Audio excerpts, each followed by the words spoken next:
Welcome to a Foxy Tech Tips tutorial on adding funds to your wallet on PlayStation 4. If you find this video helpful, please consider subscribing to my channel and liking the video. From the dashboard of PS4, go up to the control panel and swipe to the right until you get to Settings and open them. In Settings, select Account Management. Next, select Account Information. On the next page, select Wallet.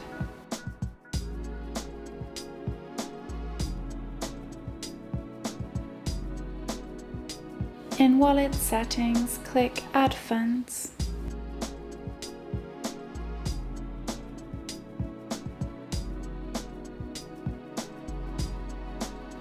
Select one of the available payment options.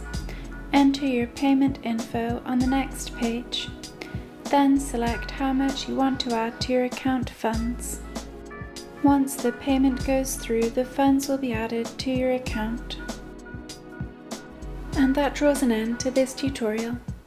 Please like the video if you found it helpful and subscribe to Foxy Tech Tips for more PlayStation tips and tricks.